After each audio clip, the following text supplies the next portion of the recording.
ଆଜିର ପ୍ରଶ୍ନ ରାବଣ ସିଂହାସନ ତଳେ କ'ଣ ଥିଲା?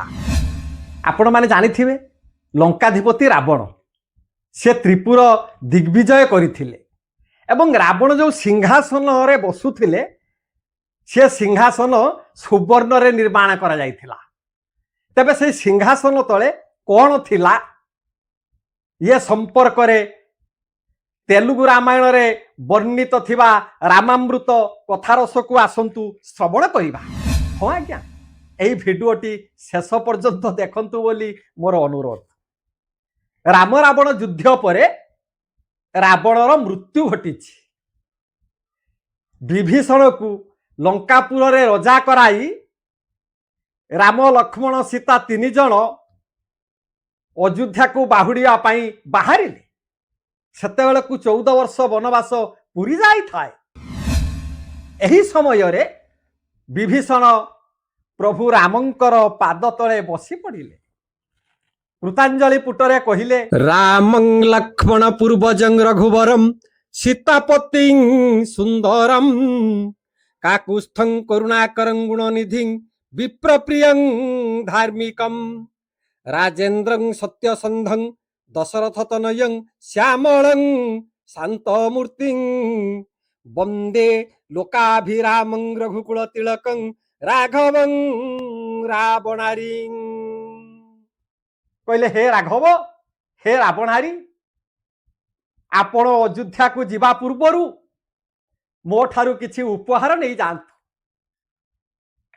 ରାମ କହିଲେ, ରେ ବିଭୀଷଣ, ଲଙ୍କାର କୌଣସି ଧନ ନେଇ ମୁଁ ଅଯୋଧ୍ୟାରେ ରଖିବି ନାହିଁ।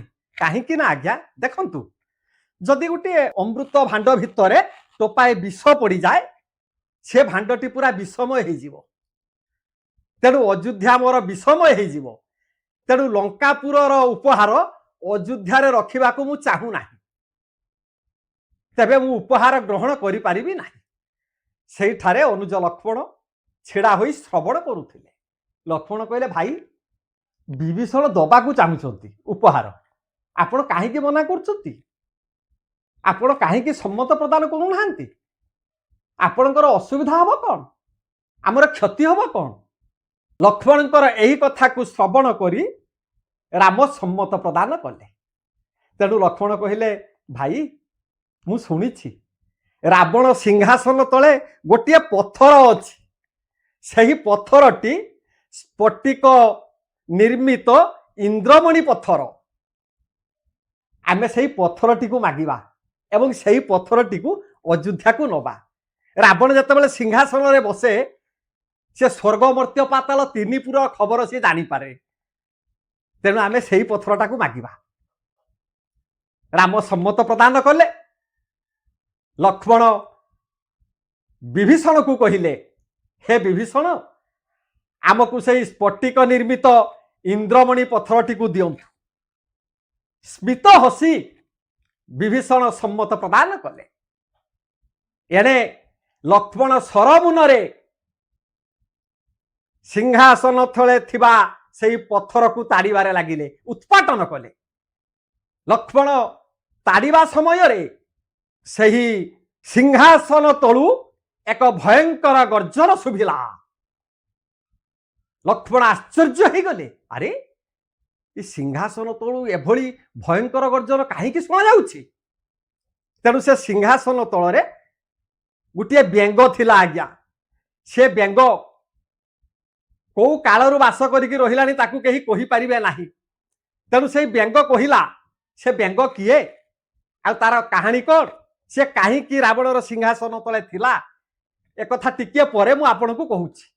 ତେଣୁ ସିଂହାସନ ତଳେ ସେଇ ବେଙ୍ଗ କହିଲା, କିଏ ରେ ତୁ ବାଳକ, କାହିଁକି ମୋତେ ବାହାର କରୁଛୁ?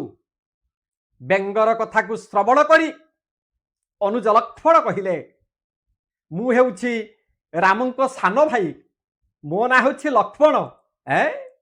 ବେଙ୍ଗ କହିଲା, ତମେ ତାହେଲେ ରାମଙ୍କ ସାନ ଭାଇ? ମୁଁ ତ ରାମ କିଏ ଚିହ୍ନିନି। ମୁଁ 3ଟି ରାମଙ୍କୁ ଚିହ୍ନିଛି। ସେ ରାମ 3ଟି କିଏ? ବେଙ୍ଗ କହୁଛି, ସୂର୍ଯ୍ୟବଂଶରେ ଜଣେ ରାମ ରାଜା ଥିଲେ, ତାକୁ ଚିହ୍ନିଛି। ଚନ୍ଦ୍ରବଂଶରେ ଜଣେ ରାମ ବୋଲି ରାଜା ଥିଲେ ତାଙ୍କୁ ଚିହ୍ନିଛି, ଅଗ୍ନିବଂଶରେ ଜଣେ ରାମ ବୋଲି ରାଜା ଥିଲେ ତାଙ୍କୁ ଚିହ୍ନିଛି, ଏହି 3 ଜଣଙ୍କୁ ମୁଁ ଚିହ୍ନିଛି। ଇଏ ରାମକୁ ତ ମୁଁ ଚିହ୍ନିନି, ତୁ ତ ବାଳକ, ତୋ ସହିତ ମୁଁ କଣ କଥାବାର୍ତ୍ତା ହେବି?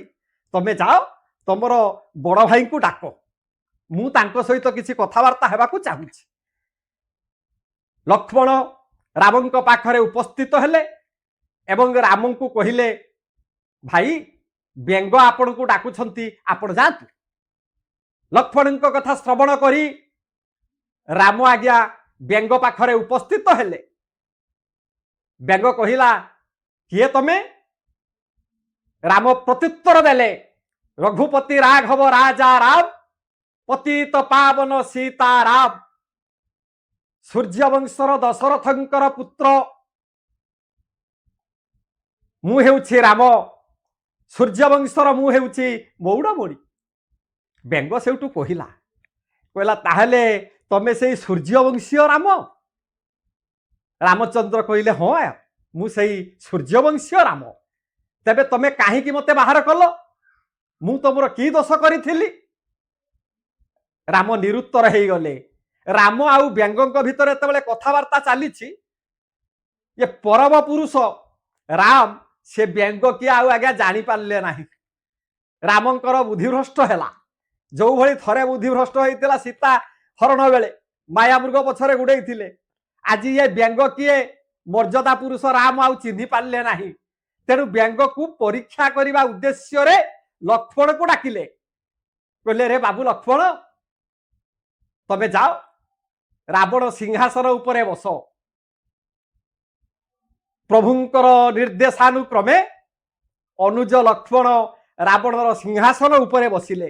ଲକ୍ଷ୍ମଣ ବସିବା ମାତ୍ରେ ରାମ ସାମାନ୍ୟ ଭଳି ତାଙ୍କୁ ଜଣା ପଡିଲା।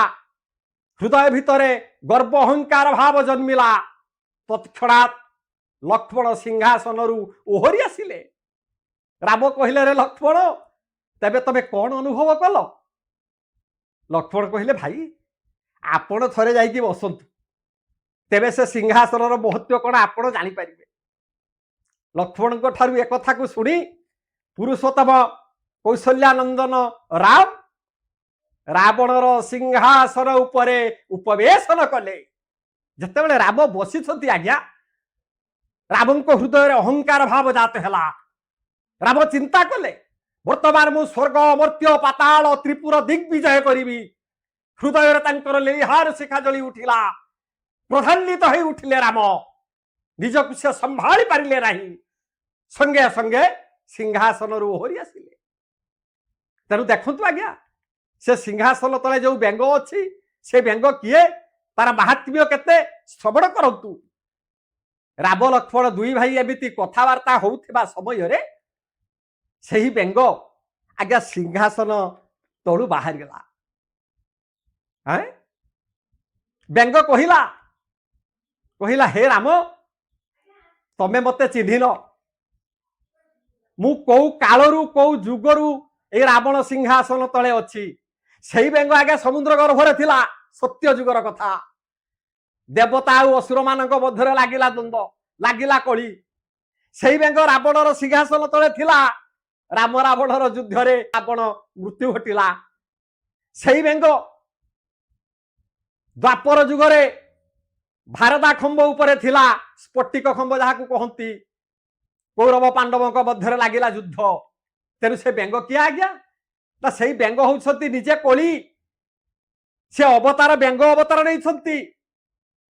କଳ୍କି ରୂପରେ ବ୍ୟଙ୍ଗ ଅବତାର ନେଇଛନ୍ତି। ତେଣୁ ବ୍ୟଙ୍ଗ କହିଲା, ହେ ରାମ, ତମେ ନେଇ ମତେ ସମୁଦ୍ରରେ ଛାଡ଼ି ଦେଇ ଆସ। ଆଉ ଅଳ୍ପ ଦିନ ପରେ ତ୍ରେତୟା ଯୁଗର ଅବସାନ ଘଟିବ। ମୁଁ ଯାଇ ସ୍ଫଟିକ ଖମ୍ବ ପାଖରେ ମୁଁ ରହିବି। ସ୍ଫଟିକ ଖମ୍ବ ଆଜ୍ଞା କଣ? ନା ଯେଉଁ ଖମ୍ବ ପାଖରେ କୌରବ ପାଣ୍ଡବ ମାନେ ଯୁଦ୍ଧାବେଶରେ ସଜ୍ଜିତ ହୁଅନ୍ତି, ତାକୁ କହନ୍ତି ସ୍ଫଟିକ ଖମ୍ବ। ବ୍ୟଙ୍ଗର କଥା ଶ୍ରବଣ କରି ରାମ ଆଜ୍ଞା ତାକୁ ସମୁଦ୍ରରେ ନେଇ ଛାଡ଼ି ଦେଇ ଆସିଲେ। ରାମ ଆଦେଶ ଦେଲେ ପ୍ରିୟଭକ୍ତ ହନୁମାନଙ୍କୁ। କହିଲେ, ରେ ହନୁ, ଏଇ ଯୋଉ ସ୍ଫଟିକ ନିର୍ମିତ ଇନ୍ଦ୍ରମଣି ପଥରକୁ ତମେ ଅଯୋଧ୍ୟାକୁ ନେଇଯାଅ। ପ୍ରଭୁଙ୍କ କଥାରେ ସମ୍ମତ ହେଲେ ହନୁମାନ। ଯୋଉଭଳି ଗନ୍ଧମାର୍ଦ୍ଧନ ପାର୍ବତକୁ ମୁଣ୍ଡେଇଥିଲେ ସେଇଭଳି ଆଜି ଇନ୍ଦ୍ରମଣି ପଥରକୁ ମୁଣ୍ଡେଇ ଗଗନ ମାର୍ଗରେ ଉଡ଼ି ଉଡ଼ି ପ୍ରଭୁଙ୍କ ନାମକୁ ସ୍ମରଣା କରି ବୀର ହନୁମାନ ପହଞ୍ଚିଲେ ଯାଇ ଅଯୋଧ୍ୟା ଦେଶରେ। ଏଣେ ପରଂବ୍ରହ୍ମ ରାମ, ଲକ୍ଷ୍ମଣ, ଜନକ ନନ୍ଦିନୀ ଜାନକୀ ସିଏ ମଧ୍ୟ ଅଯୋଧ୍ୟା ପ୍ରତ୍ୟାବର୍ତ୍ତନ କଲେ। ତେବେ ଦର୍ଶକ ବନ୍ଧୁ, ଆଜି ଆମେ ଭିଡିଓ ଶ୍ରବଣ କରୁଥିଲେ ରାବଣ ସିଂହାସନ ତଳେ କଣ ଥିଲା। ଏହି ଭିଡିଓଟି ଆପଣଙ୍କୁ କେମିତି ଲାଗିଲା ମୋତେ କମେଣ୍ଟସ୍ ମାଧ୍ୟମରେ ଜଣାଇବେ। ମୁଁ ଆପଣଙ୍କ ଅପେକ୍ଷାରେ ରହିଲି। ଆଶା କରେ ଆସନ୍ତା ଭିଡିଓରେ ଆପଣଙ୍କ ସହିତ ସାକ୍ଷାତ ହେବ। ରହିଲି, ଧନ୍ୟବାଦ, ଜୟ ଜଗନ୍ନାଥ।